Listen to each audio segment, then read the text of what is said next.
நீ எகிப்து தேசத்தில் இருந்த நாளில் புறப்பட்ட நாளில் நடந்தது போலவே உன்னை அதிசயங்களை காணப்படுவேன்.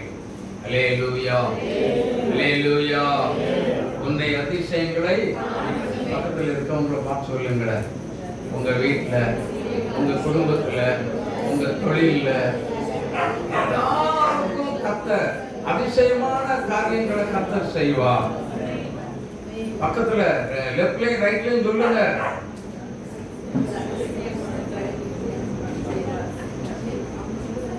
ஆமென். சொல்றீங்களா? உங்களுக்கு என்ன சொன்னாங்க? உங்ககிட்ட என்ன சொன்னாங்க? உங்க ஆமா, உங்களுக்கு அதிசயம். உங்க பக்கத்தில் இருக்கவங்க உங்களை வாழ்த்து சொன்னவங்க செஞ்சிருவாங்களா? அவங்களால ஒரு பிரயோஜனம் கிடையாது. ஆனா இயேசு செய்வார். நீங்க விசுவாசித்தால் என் இயேசு செய்வார். அப்படியே ஒரு பாடலை பாடி கண்களை மூடி நாம் ஜெபிக்கலாம்.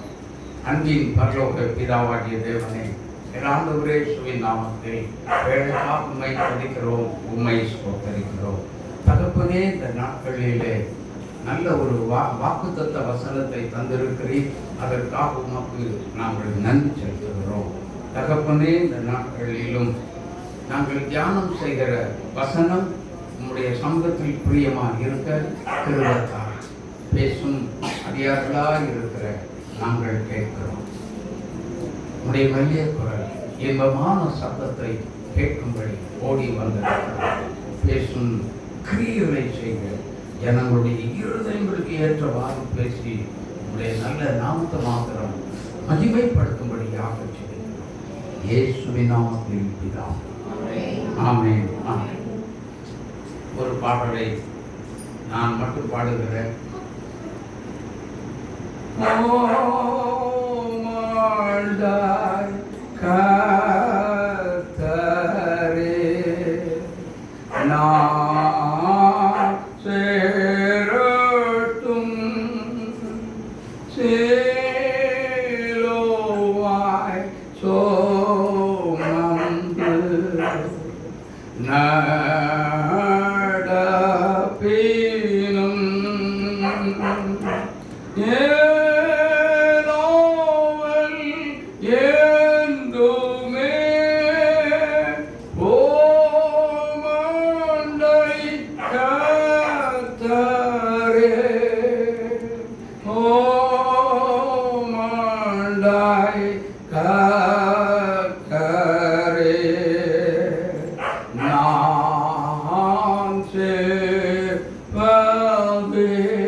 உன்னால் சேரவே.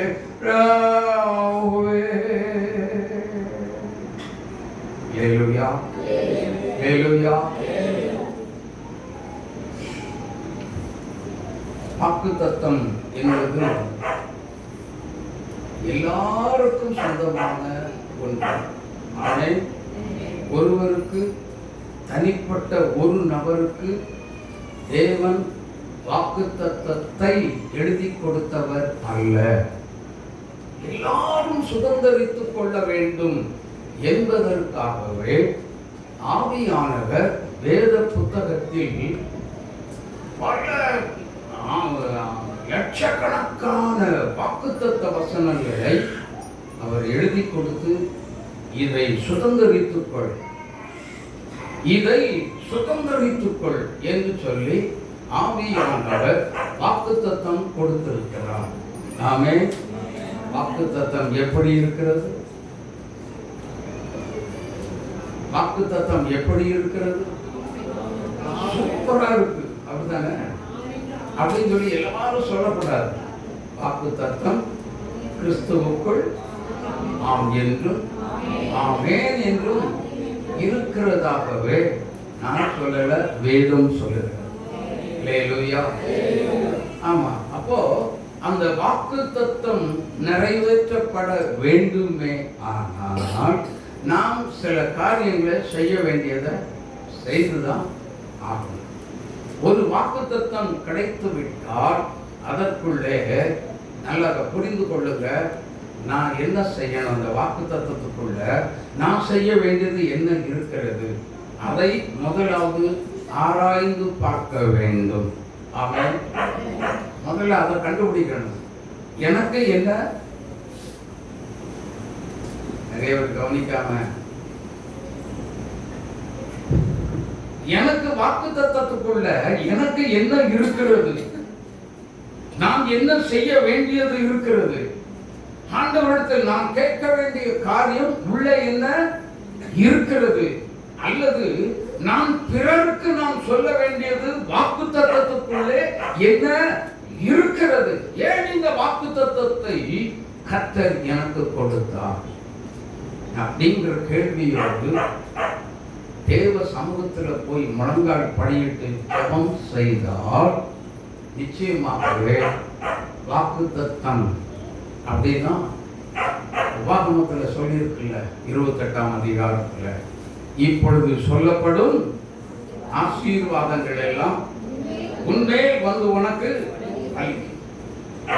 அப்படின்னா இத்தனை கேள்வியோடு வாக்குத்தத்தத்தை வைத்துக்கொண்டு தேவனுடைய சமூகத்தில் எந்த தேவனுடைய பிள்ளைகள் வருகின்றீர்களோ அவர்களுக்கு வாக்குத்தத்தத்தில் உள்ள உள்ளே இருக்கக்கூடிய நமக்கு வைத்திருக்கிற ஆசீர்வாதங்கள் எல்லாம் உன்மேல் வந்து உனக்கு பலிக்கும். கரந்தட்டி இயேசுவை மகிமைப்படுத்துங்க. ஹல்லேலூயா. அப்போ வாக்குத்தத்தத்தை பிடித்துக்கொண்டு பற்றிக்கொண்டு தேவனாகிய கர்த்தரை நோக்கி மன்றாட பழக வேண்டும். போராடி ஜெபிக்க கற்றுக்கொள்ள வேண்டும். ஏதோ வாக்குத்தத்தம் கொடுத்துட்டாரு, ஒன்று அதிசயங்களை. அப்ப என் வீட்டில் இன்னைக்கு ஒரு அதிசயம் எனக்கு காத்திருக்கு. அப்படியா? அப்படியா? சொல்லுங்க. ஆமா, காத்திருக்குது. கண்டிப்பா உங்களுக்கு காத்திருக்குங்க. அதை விசுவாசிக்க வேண்டும், நீங்க நம்பணும். உங்க ஒருவேளை நீங்க நினைக்கலாம், அந்த வாக்குத்தத்தம் கிடைச்ச உடனே என் பிள்ளைகளுடைய வாழ்க்கையில் ஒரு மாற்றம் உண்டாயிற்று, ஒரு அதிசயம் நடந்து விட்டது அப்படின்னா கண்டிப்பா என்ன செய்யும்? கண்டிப்பா மாற்றங்களை கர்த்தர் ஏற்படுத்த, ஆவியானவர் ஏற்படுத்தும்படி ஆவியானவர் காத்துக் கொண்டிருக்கிறார். ஆனா நானும் நீங்களும் சபைக்குள்ளே சொல்லப்பட்ட வாக்குத்தத்த வசனத்தை என்ன செய்கிறோம் தெரியுமா? இங்கேயே விட்டு விட்டு போகிறபடியினால் அது இங்கே இருக்கிறது, உங்களோட வீட்டுக்கு வர்றது இல்லை. அதனால தான் ஜெபிக்க முடியவில்லை. வாக்குத்தத்தத்தை வைத்து ஜெபிக்காத கிறிஸ்தவர்கள் எத்தனை பேர்? ஹல்லேலூயா. அல்லேலூயா. ஜெபிக்க வேண்டும். வாக்குத்தத்தத்தை பிடித்துக் கொண்டு தேவனோடு போராட வேண்டும். இப்படி சொன்னீரே. ஆமென். யாக்கோபு ஏசா எதிர்கொண்டு வருகிறான் 400 பேரோடு. உங்க அண்ணன் வராதுன்னு சொல்லி கேள்விப்பட்ட உடனே தேவனிடத்தில் அவன் போராடுகிற ஜெபம் என்ன தெரியும்? ஒரு வார்த்தை சொன்னான், சுகமாய் திரும்பி வர பண்ணுவேன்னு சொன்னீரே. சொன்னாங்கல்ல, யாக்கோபு சொன்னாரா? ஜெபம் பண்ணாரா? எனக்கு அன்பான தேவனுடைய பிள்ளைகளே, அப்போ கர்த்தர் என்ன சொன்னாரோ அதை பிடித்துக் கொள்ள வேண்டும். இதை சொன்னீங்கல்ல, எனக்கு செய்யுங்க. Praise the lord, praise the lord. இயேசுநாதர்கிட்ட போய் கெஞ்சிக்கலாம், கூத்தாடிக்கலாம், உட்காராதீங்க. ஏன்? அவர் நம்ம மை ஃபாதர், என்னுடைய தகப்பன். உங்க அப்பாட்ட போய் ப்ளீஸ் ப்ளீஸ் அப்பா எனக்கு இதெல்லாம் வாங்கி கொடுத்துருங்க, இதெல்லாம் எனக்கு வேணும், ப்ளீஸ் பா ப்ளீஸ் பா உங்களுக்கு கெஞ்சிட்டா உட்காந்துட்டு இருப்பீங்க. இல்லை, முடியாது, எனக்கு இப்ப வேணும். உரிமை, உரிமை, உரிமையை எடுத்துக்கொண்டு, அதனால தான் மத்தேயு 6ஆம் அதிகாரத்தில் அவர் சீஷர்களுக்கு ஜெபிக்க கற்றுக் கொடுக்கும் பொழுது, பரமண்டலங்களில் இருக்கிற எங்களுடைய தகப்பனே, ஆமென், எங்களுடைய தகப்பனே சொல்றாருல்ல, சொல்றாரா? அப்போ என்கிட்ட நீ அப்பான்னு உரிமையோடு நீ கேள், நான் அதை நிறைவேற்றி உனக்கு கொடுப்பேன். அல்லேலூயா. உரிமையா யாரும் என்ன செய்கிறது இல்ல, கேட்கிறது இல்ல, கேட்கிறதே கிடையாது. எனக்கு அன்பானவர்களே, கொஞ்சம் தான் போராடி கேட்டு பாருங்க, போராடுங்க, போராடு. அதெல்லாம் எனக்கு டைமே கிடையாது pastor. Price the lord, praise the Lord. உங்க வீட்டை நல்லா புரிந்து கொள்ளுங்க. உங்களுடைய வீட்டையும் கர்த்தர் உங்களுக்கு கொடுக்கப்பட்ட தொழிலையும், தொழில் இல்லாதவங்க வீட்டையே மெயின்டெனன்ஸ் பண்ணி டைமே உங்களுக்கு இல்லைன்னா, அகில உலக மக்கள் எல்லாத்தையும் ஒரே நேரத்தில் ஆளுகை செய்து கொண்டிருக்கிற தேவாதி தேவனுக்கு நேரம் கிடைக்குமோ?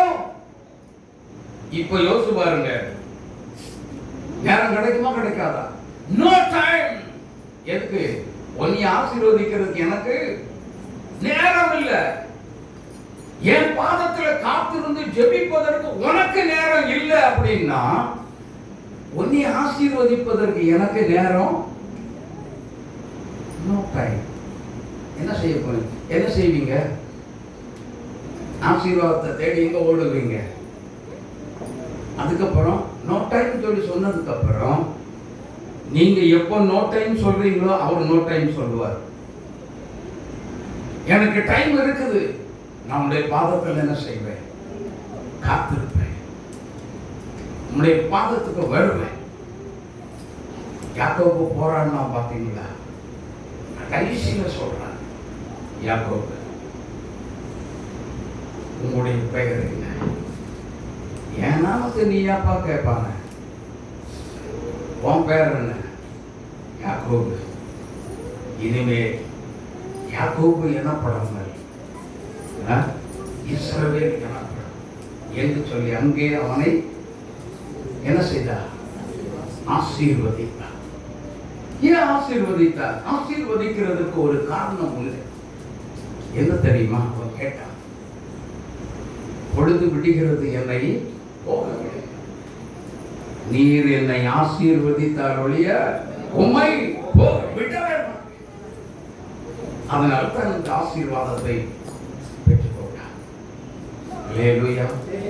தகப்பனை ஏமாற்றி ஆசீர்வாதத்தை பெற்றுக்கொண்ட யாக்கோபு அண்ணன் எதிர்பட்டு வருகிறான். 400 பேரோடு வருகிறான்.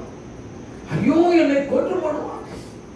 பயம் ஒரு பக்கம், கர்த்தர் குறுக்கிட்ட ஒரு சந்தோஷம் இருந்தால், மனக்கலக்கம், அதை விட பயங்கரமான ஒரு கலக்கம் அவனுடைய உள்ளத்தில். யோசித்து பாருங்கள். என்னை ஆசீர்வதித்தார்கள். உம்மை எத்தனை பேர் அப்படி போராடி இருக்கீங்க? எத்தனை பேர் அப்படி போராடி இருக்கீங்க? சொல்லுங்க. என் வாக்குத்தத்த வசனத்தை என் வாழ்க்கையில நிறைவேற்றி தந்தால் ஒழிய உம்மை போக விடவே மாட்டேன் என்று சொல்லி எத்தனை பேர் போராடி இருக்கிறீங்க? சொல்லுங்க பார்க்கலாம். எப்படி வாக்குத்தத்தம் நிறைவேறும்? சும்மா அதிசயம் வந்துருமா? சும்மா அதிசயத்தை பார்க்க முடியுமா? சொல்லுங்க. யோசித்து பாருங்க. நாம் செய்ய வேண்டியதை, கர்த்தருக்கு செய்ய வேண்டியதை செய்தால் மாத்திரமே வாக்குத்தத்தம் நம்முடைய வாழ்க்கையில் கிரியைகளை செய்யும். ஆமென். கிரியை நடப்பிக்கும். வாக்குத்தத்தத்தில் என்னென்ன எனக்கு வர வேண்டிய ஆசீர்வாதம் என்னென்ன உண்டோ அத்தனை ஆசீர்வாதங்களும் என் உன்மேல் வந்து உனக்கு தேவ சமூகம் காத்திருந்து ஜெபித்தால் மாத்திரமே நம்முடைய வாழ்க்கையை ஆசீர்வாதம் நீடித்து நிலைத்திருந்து நமக்குள்ள வேலை செய்யும். இல்லாவிட்டால் இல்லை. ஆமென். ஆமென். வாக்குத்தத்தத்தை பிடித்துக் கொண்டு போராடி ஜெபிக்க வேண்டும். யாருக்கு அவர் எப்படிப்பட்ட வாக்குத்தத்தத்தை கொடுத்தார் அப்படின்னா, யாத்திரையாகும் 34:10 நாங்கள் காலையில் தியானம் செய்தோம். எப்படிப்பட்ட அதிசயமான காரியத்தை கர்த்தர் செய்கிறார்னா, யோபு 5:9 9ஆம் அதிகாரம் 10வது வசனம். இவர்களுக்குள்ளே ஆவியானவர் காலையில் முடித்து விட்டார். ஆமென். ஆமென். சரி, இந்த அதிசயமான காரியம் யாருக்கு செய்கிறார்? சங்கீதம் 72 18வது வசனத்தை வாசிங்க. சங்கீதம் 72.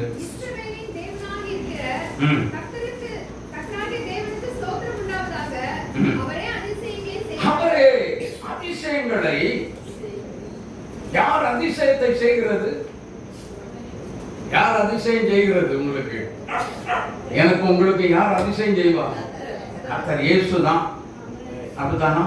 இஸ்ரவேலின் சேனைகளின் தேவனாகிய கர்த்தரே, அவரே அதிசயங்களை செய்கிறவர். வேற யாராலும் செய்ய முடியாது. தெளிவா தெரிஞ்சுட்டீங்களா?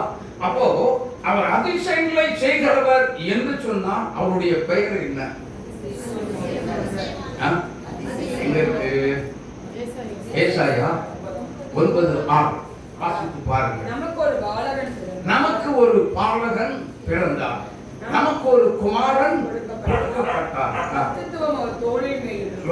இந்த கர்த்தத்துவம்னா என்னங்க? கர்த்தத்துவம்னா என்னன்னு தெரியுமா? ஆளுகையின் தன்மை. ஆமென். நாட்டை ஆளுகிற அரசியல்வாதிகளுக்கு தான் கர்த்தத்துவம். அவர் தோளின் மேல் இருக்கிறது. ஆமென். அப்ப அரசியல் உண்டாக்குறது யாரு? கர்த்தர். அல்லேலூயா, அல்லேலூயா. தீர்க்கதரிசிகளுக்கும் அந்த காலத்துல தீர்க்கதரிசிகளுக்கும் அரசியல்வாதிகளுக்கும் நல்ல ஒரு தொடர்பு இருந்தது. தெரியுமா? வசனம் இருக்கா இல்லையா? வேதத்துல வசனம் இருக்கு. 2 ராஜாக்கள் 4ஆம் அதிகாரம் 13வது வசனத்தை படிங்க, தெரியும். எலிசா ஒரு வீட்டுல வந்து தங்குறான். அந்த வீட்டுல தனி வீடு எலிசா தீர்க்கதரிசிக்கு ஏற்படுத்தி விட்டார்கள். ஆனால் எலிசா என்ன பண்றான்? இப்படியே வந்து நம்ம போனோமப்பா, வீட்டுக்கு என்ன தேவைன்னு கேளு அப்படின்னு சொல்லும் பொழுது ஒரு வார்த்தை எலியேசர்ட்ட பேசுறாங்க. கேயாசிட்ட பேசுறாரு பாருங்க. அவர் கேயாசியை பார்த்து,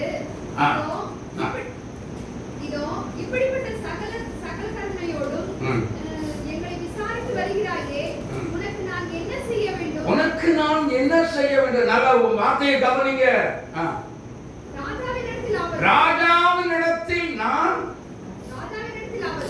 ராஜாவினிடத்திலாவது சேனாதிபதியினிடத்திலாவது உனக்காக நான் பேச வேண்டியது என்ன?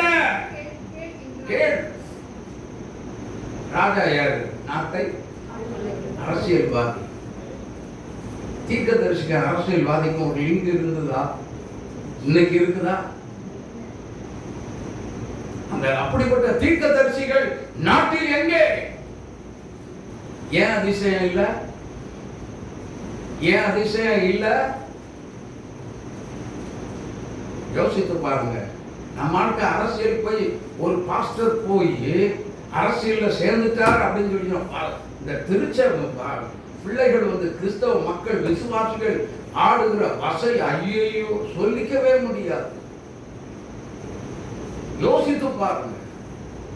பாலியங்கி சோவுக்கும் அந்த நாட்டு ஜனாதிபதிக்கும் நல்ல ஒரு தொடர்பு இருந்தது. ஒரு விசை பக்கத்து நாட்டில் இருந்து ஒரு போர் உண்டான பொழுது, போர் அல்ல, உள்நாட்டில் பயங்கர குழப்பங்களும் பிரச்சனைகளும் போராட்டங்களும் எழும்பும் போது அரசியல்வாதிகளால் கண்ட்ரோலே பண்ண முடியவில்லை. நாடு முழுவதும் கொந்தளித்தது. அரசியல் தலைவர்களுக்கு எதிராக ஜனாதிபதி யாரை அழைத்தார்? பாலியங்கி சோவை அழைத்தார். நான் உங்களுக்கு என்ன செய்ய வேண்டும் சொல்லுங்கள் என்று பாலியங்கி சோ மிக கனிவோடு கேட்டார். ஐயா, நாட்டில் கண்ட்ரோல் பண்ண முடியாத பயங்கர கொந்தளிப்பான ஒரு சூழ்நிலை. எங்களுக்காக நீங்க என்ன செய்யலாம்? திருச்சபையாராய் நீங்கள் ஜெபிக்க வேண்டும். அவ்வளவு போதும். மக்களிடத்தில் நீங்கள் போய் பேச வேண்டும். பேசணும் நான் சொல்ல வரல. ஜெபம் செய்தால் ஒரே நாளில் மறைந்தது அந்த போராட்டம். ஹல்லேலூயா. ஒரே நாளில், ஒரே நாளில். அந்த காலத்து தீர்க்கதரிசிகளுக்கும் இந்த காலத்து தீர்க்கதரிசிகளுக்கும் தொடர்பு அரசியல்வாதிகளோடு இருந்தது. நம்ம வசை பாடுகிறதுனால தான் அந்த பாஸ்டர் அரசியல்வாதியப்பா, அவர் உண்மையான பக்தன், இயேசுநாதருக்கு உண்மையான தொண்டன் கிடையாதுன்னு சொல்லி கேவலமாக பேசுகிற விசுவாசிகள் எத்தனை பேர். அப்படியெல்லாம் யாரால் வரும் நாட்கள்ல வேணாலும் பாருங்க, இப்படிப்பட்ட போதகர்கள் அரசியல போய் சேரத்தான் செய்வாங்க. சேர்ந்து சபைக்காக என்ன செய்வாங்க? கண்டிப்பா கர்த்தர் சேர வச்சு எழுப்பத்தான் செய்ய போறார். அல்லேலூயா, அல்லேலூயா. யோசித்து பாருங்கள். நான் சொல்றேன், வசனம் சொல்லுங்க. நானா சொல்றேன், வசனம் இருக்குல்ல, தெளிவா படிச்சிட்டீங்கல்ல. இதுக்கு மேல என்ன வேணும்? அல்லேலூயா. இதுக்கு மேல தெரிஞ்சதுக்கு அப்புறம் யாரும் என்ன செய்யாதீங்க, யாரையும் பேசவே கூடாது. எந்த கட்சியில போய் சேர்ந்தாலும் சரி, யாரும் யாரையும் குறை சொல்லாதிருங்கள். கர்த்தர் உங்களை ஆசீர்வதிப்பார். அல்லேலூயா. அப்போ நமக்கு அந்த பாருங்க, அந்த எலிசா அந்த வீட்டுக்கு வந்து என்ன செய்கிறார்? பிள்ளை, அதுதான் எழுதியிருக்காங்க. நான் குழந்தை பாக்கியம் இல்லாம இருக்கிறேனே, எனக்கு ஒரு குழந்தை பாக்கியம் இல்லையா? அழகா கேட்கிறார். பிள்ளையை கர்த்தர் கொடுத்தார். ஒரு நாள் அந்த பிள்ளையினுடைய வாழ்க்கையில் அந்த குழந்தைக்கு மரணம் நேரிட்டது. இந்த பிள்ளையினுடைய தாய் எலிசா தீர்க்கதரிசியை தேடி போகிறார்.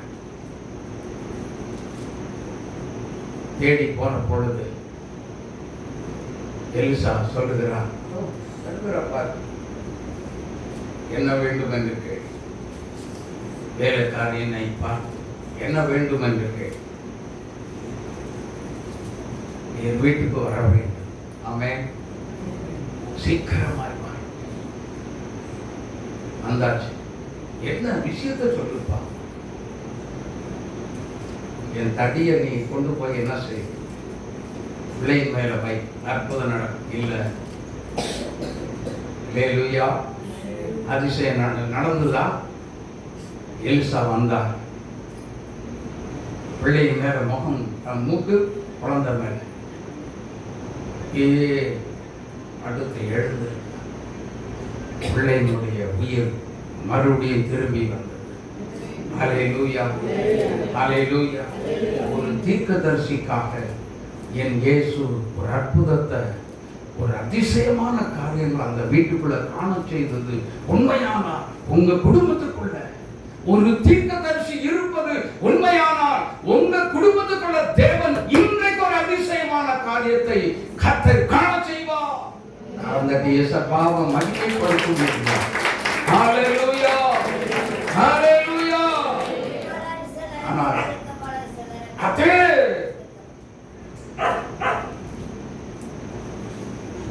2 ராஜாக்கள் 4ஆம் அதிகாரத்தில் வாசித்து பாருங்கள்.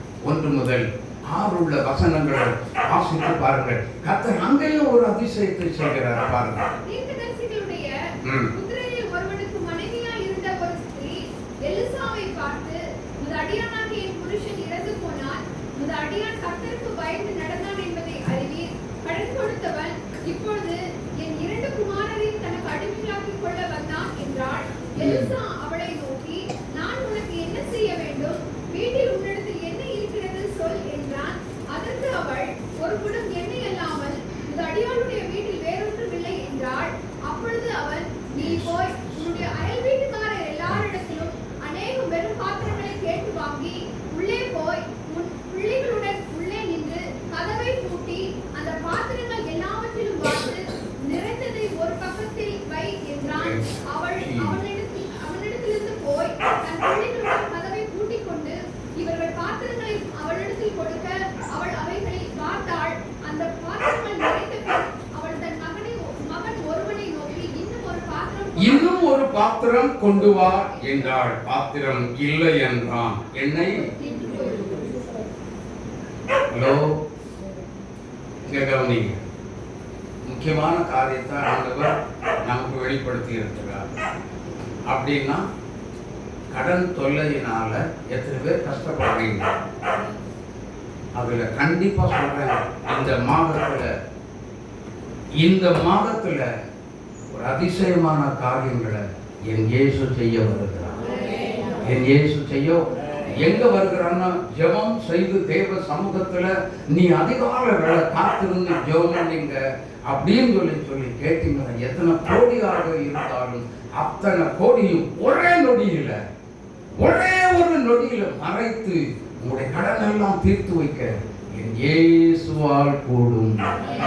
வேதம் சொல்லுகிறது, தேவனால் கூடாதது ஒன்றும் இல்லை. எத்தனை பேர் விசுவாசிக்கிறீங்க? எத்தனை பேர் விசுவாசிக்கிறீங்க? கரங்களை உயர்த்தி அல்லேலூயா என்று சொல்லி ஆர்ப்பரிங்க. ஹalleluya. என் தேவனால் எல்லாம் கூடும். தேவனால் கூடாதது ஒன்றுமே இல்லை. ஒன்றுமே இல்லை. வாழ்க்கையில அவ்வளவுதான், இனி முடிஞ்சது. Chapter close. இந்த இத்தனை கோடி கடன்ல இருந்து மீட்க முடியுமா? மீட்கப்பட முடியுமா அப்படின்னா நிறைய ஊழியக்காரங்க சாட்சியா இருக்காங்க. என்னால் சொல்ல முடியும், சொன்ன நேரம் இல்லை. பல ஊழியக்காரங்க இருக்காங்க. அல்லேலூயா.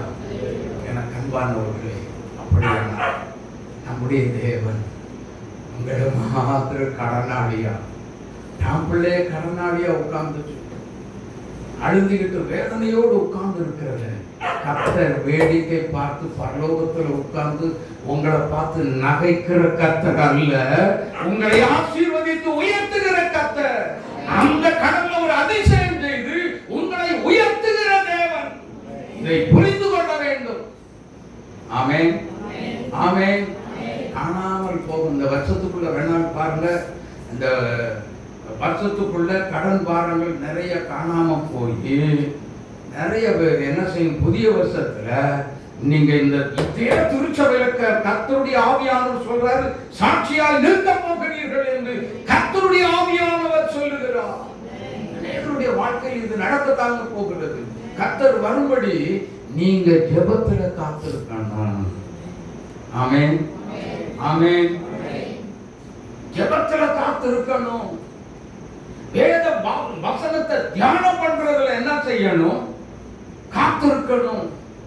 சங்கீதம் 119:18 வசனத்தை வாசித்து பாருங்கள். அங்கே வேதம் என்ன சொல்லுது? ஒருவர் வாசிக்க கேட்கும்.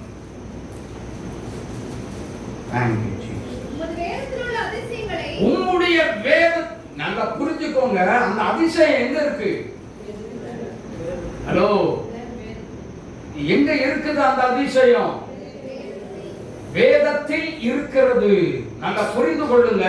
ஹலோ, வார்த்தையை கவனிங்க, வார்த்தையை கவனிங்க. வசனம், அந்த வேதம் எங்க இருக்கணும்? எங்க இருக்கணும்? இங்க பாருங்க, இருதயத்துக்குள்ள வசனம் இருக்கணும். அப்ப வசனத்துக்கு உள்ள நம்ம இருக்கணும். அப்படி இருந்தால் அதிசயத்தை உங்களுக்கு வசனத்தின் அடிப்படையில் கர்த்தர் அதிசயங்களை காண செய்வார். கரந்தட்டி இயேசுவுக்கு மகிமைப்படுத்துகிறார். வார்த்தைக்குள்ளே நீ இருந்தால் அதிசயம் நடக்கும், அற்புதம் நடக்கும், வல்லமை வெளிப்படும். கடன் என்ன? ஒரு தூசி மாதிரி காணப்படும். வசனம், கர்த்தருடைய வார்த்தை மூலமாக உங்களுக்கு ஒரு அற்புதத்தை இயேசு செய்ய வந்தார். என் தேவனாகிய கர்த்தர் செய்யும்படி அந்த கடன் தொல்லையில வந்திருக்கிறார். ஆமென். கடன் தொல்லையில எத்தனை பேர் வாங்கிட்டு இருக்கீங்க? நல்ல கை தைரியமா தூக்குங்க, கலங்காதிருங்க. வசனத்தை கேட்கிற வார்த்தையை நீங்க விசுவாசிங்க, உங்களுக்கு நிச்சயமா இயேசு செய்வார். ஆமென். கலங்காதிருங்க. அதே நேரத்தில் வியாதியை நினைச்சு எத்தனை பேர் நொந்து போய் உட்கார்ந்திருக்கீங்க? கலங்காதிருங்க. அதுலயும் ஒரு அதிசயத்தை இயேசு செய்வார். ஏன் தெரியுமா? வார்த்தைக்குள்ளே சுகம் இருக்கிறது, வார்த்தைக்குள்ளே விடுதலை இருக்கிறது. அந்த வார்த்தை உங்களுக்கு என்ன செய்யும்? அதிசயத்தை வியாதியில கொண்டு வரும். கலங்காதிருங்க, கலங்காதிருங்க. ஒவ்வொரு நாளும், ஒவ்வொரு நொடியும் இயேசுவே, எங்கள் பரம தகப்பனே, எங்கள் ரண வைத்தியரே என்று கூப்பிடுங்க. கூப்பிடுகிற உங்களுக்கு ஒரு அதிசயம் காத்திருக்கிறது. ஆமென். கூப்பிடுகிற காக்கை குஞ்சுக்கு முதற்கொண்டு இறங்குகிற தேவன் என்று வேதம் சொல்லுகிறது. அப்போ கூட்டுக்குள்ள கிடக்கிற பறக்க முடியாம தாயை நம்பி, தாய் காக்காவை நம்பி அந்த காகம் குஞ்சு காத்திருக்கிறது அப்படின்னு சொன்னா அதை தேடி கொண்டு வந்து ஆகாரம் கொடுக்கிறது இந்த தாய் காகம் அல்ல, எங்க அப்பா. அல்லேலூயா. கூப்பிடுகிற காக்கையை, கூப்பிடுகிற காக்கையை போஷிக்கிற கர்த்தர். ஆமென். வேதம் சொல்லுகிறது, திருக்குறள்கள் என்ன செய்யும்? அவ்வளோ பெரிய சமுத்திரத்துல அவ்வளோ பெரிய மீன், டன்னு கணக்குல எடை உள்ள மீன் எனது திருமணம் என்ன செய்தான்? இறைக்காக, ஆகாரத்துக்காக கர்த்தரை நோக்கி காத்திருக்கிறதா? அதுக்கு கூட அது கர்த்தர் அதிசயம் செய்த தேவன். நான் சொல்ல, வேதம் சொல்லுது. அதுக்கு கூட இரக்கம் காட்டுகிற இயேசு. எங்க அழிந்து போகக்கூடிய அத்தனைக்கும் செய்கிற கர்த்தர் அவரை தேடுகிற பிள்ளைகளுக்கு அவர் இரக்கம் செய்ய மாட்டாரோ? இரக்கம் செய்வாரா? செய்ய மாட்டாரா? கட்டாயம் செய்வார். அவரை விட்டுறாதீங்க, அவரை பற்றிக் கொள்ளுங்கள். உங்களுடைய வாழ்க்கையில எல்லா விதத்திலும் அதிசயமான காரியங்களை என் இயேசு செய்வார். என் இயேசு செய்வார். கர்த்தர் உங்களை பார்த்து சொல்லுங்க. அந்த அதிசயமான காரியங்களை லெஃப்ட்ல ரைட்ல எல்லாத்தையும் பார்த்து சொல்லணும். அந்த அதிசயமான காரியங்களை உங்களுக்கு இயேசு செய்வார். அவன் சொல்லுங்க, சொல்லுங்க, சொல்லுங்க, சொல்லுங்க. பக்கத்துல முன்னாடி பின்னாடி எல்லாம் சொல்லுங்க. ஹல்லேலூயா, ஹல்லேலூயா. அதிசயமான காரியங்களை என் கர்த்தர் செய்வார், என் தேவன் செய்வார். கடந்துள்ள கஷ்டங்கள் எல்லாத்தையும் நீக்கி போடுவார். தேவன் மிகப்பெரிய காரியங்களை உங்களுக்காக இந்த நாமத்தில் காத்திருக்கிறது. ஆமென், ஆமென். யார் செய்வார்? வார்த்தைக்குள்ள இருக்கிறது. அந்த வார்த்தை எங்க இருக்கிறது தெரியுமா? எங்க வச்சாரு? வாசிங்க, எரேமியா 1:9 வாசிங்க. எரேமியா தீர்க்கதரிசன புத்தகம் 1ஆம் அதிகாரம் 1வது அதிகாரம் 9வது வார்த்தை வாசிங்க. கர்த்தர் தமது கரத்தை நீட்டி. நல்லா புரிஞ்சுக்கோங்க. எப்ப நீட்டுவார் தெரியுமா? ஹலோ, எப்போ கர்த்தர் தமது கரத்தை உங்களுக்கு நேரா நீட்டுவார்னா, தேவனுடைய சமூகத்தில் வந்து யார் யார் அதிகால வேளை காத்திருக்கிறீர்களோ அவர்களுக்கு நேரா நீட்டி அவங்களுடைய வாயை தொடுவா. தொட்டு என்ன செய்வா?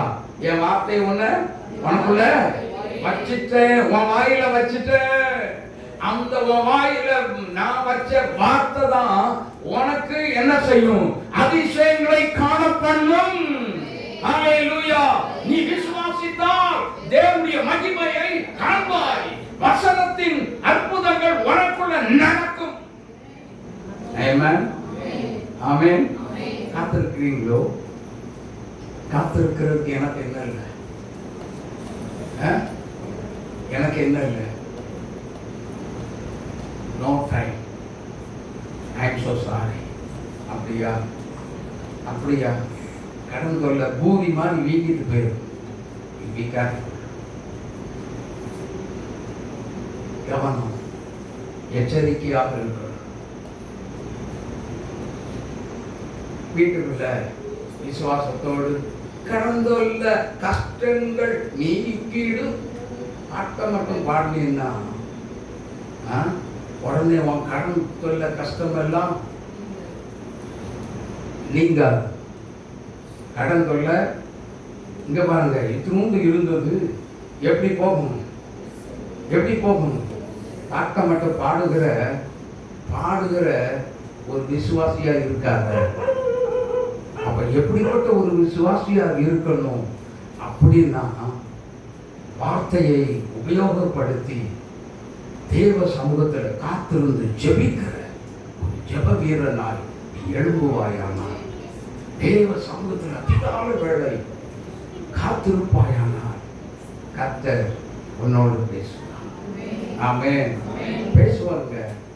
ஏசாயா 50:4 வாசித்து பாருங்க. அழகா சொல்றாரு பாருங்க, எவ்வளவு தெளிவா சொல்றாரு. இழைப்படைந்தவனுக்கு கடன் தொல்லை நினைச்சு இழைப்படைஞ்சு சோர்ந்து போய் அவ்வளவுதான்டா என்னால எழும்ப முடியாது போல்க, சரி போனா போயிட்டு போகுது, என் பிள்ளைகளுக்கு கடன் வச்சுட்டு நான் சாக வேண்டுமோ அப்படின்னு நினைக்காதீங்க. என் ஆண்டவருக்கு ஒரு நொடி போதும்.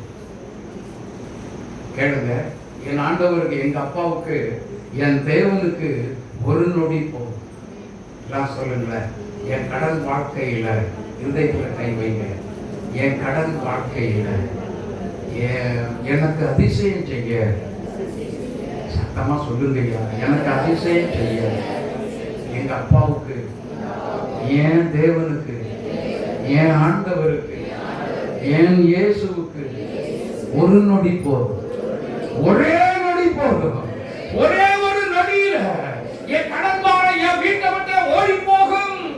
நாம் செழிப்படைவே முடியும். என் ஆண்டவரா, தேவனால் கூடாதது ஒன்றுமல்ல. அப்படித்தான் எங்க செய்தா? தீர்க்கதரிசியினுடைய புத்திரனுடைய வீட்டுல இருக்கிற கடன் பாரம் கடைசி பாருங்க. தீர்க்கதரிசியினுடைய வீட்டுக்குள்ள கடைசியில தொண்டையை பிடிச்சி நெருக்கிற மாதிரி வந்தான். 2 பிள்ளைகளை கொண்டு போறதுக்கு வந்தவன். ஒரே ஒரு குடம் என்ன? கர்த்தருடைய சமூகத்துக்கு வருமா? உன் கையில் இருப்பது என்ன? கர்த்தருடைய பாதத்தில் எடுத்துக்கொண்டு, ஆண்டவரே, எனக்கு பல ஆயிரம் பல லட்சம் கடன் இருக்கு, ஆனா என்கிட்ட இருப்பதோ இவ்வளவுதான். ஹலோ, என்கிட்ட இருப்பது வேதத்தில் எடுங்க, அதுக்குள்ள வச்சு ஆண்டவர்கிட்ட காமிங்க. என்கிட்ட இருக்கிறது இவ்வளவுதான், நான் விசுவாசிக்கிறேன். இதுல இருந்துதான், இந்த ஒன்றில இருந்துதான் எனக்கு நிறைய இத்தனை லட்சத்தையும் கடன் அடைக்க உங்களால முடியும். நான் விசுவாசிக்கிறேன், நான் நம்புறேன், நான் விசுவாசித்து உம்மை துதிக்கிறேன். இன்னைக்கு என் கடன் பாரம் நீங்கிவிட்டது, போய்விட்டது என்று சொல்லி சந்தோஷமா எழும்புனீங்கன்னா அடுத்த நொடியில கர்த்தர் உங்க கடன் தொல்லை அத்தனையும் மாற்ற உண்மையுள்ள தேவனாக இருக்கிறார். ஆமென். உங்க வீட்டுக்குள்ளே அது நடக்கும். உங்க வீட்டுக்குள்ளே அது நடக்கும். உங்க வீட்டுக்குள்ள அந்த தீர்க்கதரிசியினுடைய வீட்டுக்குள்ள வச்சுதான் கர்த்தர் செய்தார். நீங்க எதை கொண்டு போறீங்களோ கர்த்தருக்கு முதலாவது நீங்க தேவ சமூக பழக்க வழக்கத்தை அதிகமாக ஏற்படுத்தி கொள்ளுங்க. கர்த்தருடைய கரம் உங்கள் மேல் வரும். அதிசயங்களை செய்கிற கரம் உங்கள் மேல் வந்து இறங்கும். அதிசயங்களை கட்டாயம் செய்வார். ஆமென், ஆமென், ஆமென். வேதத்தை வாசிக்கிறவர்களுக்கு, தியானம் பண்றவங்களுக்கு கர்த்தர் அதிசயம் வார்த்தையின் மூலம் செய்வார். ஜெபிக்கிறவங்களுக்கு கர்த்தர் அதிசயம் செய்வார். விசுவாசிக்கிறவங்களுக்கும் கர்த்தர் அதிசயம் செய்வார். ஆமென், ஆமென். அடுத்தது, இயேசுவே எனக்கு தலைவர் நீங்க தான் அப்படின்னு உங்க குடும்பத்துல மொத்த ஆளா யார் முக்கியத்துவம் கொடுத்து இயேசுவுக்கு முக்கியத்துவம் கொடுத்து வைக்கிறீர்களோ அவங்க வீட்டுல அதிசயமான காரியம் நடக்கும். ஆமென். இப்படிப்பட்ட வார்த்தையின்படி இந்த மாதத்துல கர்த்தர் நம்ம எல்லாத்துக்குமே அதிசயங்களை கர்த்தர் செய்வார். அதிசயங்களை உங்களுக்கு உங்களுக்கு உங்களுக்கு உங்களுக்கு இந்த ராத்திரியில செய்வார், இந்த இரவை செய்வார், இந்த நிமிஷமே செய்ய என் தேவனால் கூடும். என் தேவனால் கூடாதது ஒன்றும் இல்லை. என் தேவனால் எல்லாரும் எழுந்திருக்கலாம். கூடுமே, எல்லாம் கூடுமே, உம்மாலே எல்லாம் கூடும். கூடாதது ஒன்றுமில்லை, உம்மா கூடாதது ஒன்றும் இல்லை. கூடுமே, எல்லாம் கூடுமே, உம்மாலே எல்லாம் கூடும். கூடாதது ஒன்றுமில்லை, உம்மா கூடாதது ஒன்றும் இல்லை. கடல் மீது நடந்தீரையா,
அன்பு மகளே, படிப்பின் காரியத்தில் எனக்கு ரொம்ப கஷ்டமாக இருக்கு. இனியும் இதுக்கு மேலே நான் ஒரு டெஸ்ட் எழுதணும், கர்த்தர் எனக்கு உதவி செய்வாரா அப்படின்னு கேள்வியோடு யோசித்துக் கொண்டு இடத்துல இருந்து உட்கார்ந்து இருக்கிறாரா? ஏசு உனக்கு உதவி செய்வேன் என்று சொல்கிறார். நான் உனக்கு முன்னே வருவேன், உன் காரியத்தில் நான் உன்னை வெற்றி சிறக்க பண்ணுவேன் என்று கர்த்தர் சொல்லுகிறார். காரணம் என்ன தெரியும்? நீ தேவனுக்கு பிரியமான மகள், நீ எனக்கு பிரியமான மகள். ஆகவே நான் உனக்கு ஒரு அதிசயங்களை, அந்த காரியங்களை நான் செய்வேன் என்று கர்த்தர் சொல்லுகிறார். கர்த்தர் சொல்லுகிறார். இந்த வார்த்தையை கேட்க கேட்க நீ கண்ணீர் விட்டு கதறி அழுகிறாய் மகளே. தேவனுடைய கரம் முன்பே வந்து இறங்குகிறது, இறங்குகிறது. உன்னை கண்களுக்கு முன்பதாக அதிசயம் தோன்றுகிறது. You don't afraid, you don't cry. Jesus Christ help you. Amen. Hallelujah. Hallelujah. Thank you Jesus. என்னொரு சகோதரி பெண்கள் வரிசையில் எனக்கும் என் இயேசு எங்க குடும்பத்துல நிறைய எத்தனையோ வருஷமா கடன் தொல்லையில சிக்கி தவித்துக் கொண்டிருக்கிறோம். எங்களுக்கு மீட்பே இல்லையா, மீட்பே இல்லையா என்று போராடி கொண்டிருக்கிறீங்க, போராடி கொண்டிருக்கிறீங்க. இயேசு ஒரு அற்புதத்தை செய்ய உங்க குடும்பத்துக்குள்ள வந்து இறங்கி நிற்கிறார். உங்ககிட்ட என்ன இருக்கு அந்த தெய்வ சமூகத்தில் கொண்டு வந்து வைத்து குடும்பமா உட்கார்ந்து ஜெபம் பண்ணிப்பா.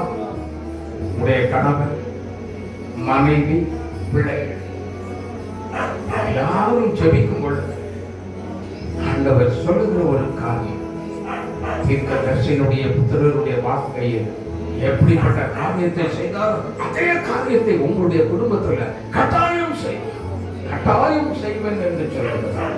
ஹalleluya, hallelujah, hallelujah. Thank you Jesus. நன்றி இயேசுவே, நன்றி இயேசப்பா. அந்த பிள்ளைகள் ஒவ்வொருவரையும் ஆசீர்வதித்து அனுப்பும். வெறுமையை அனுப்ப வேண்டாம்.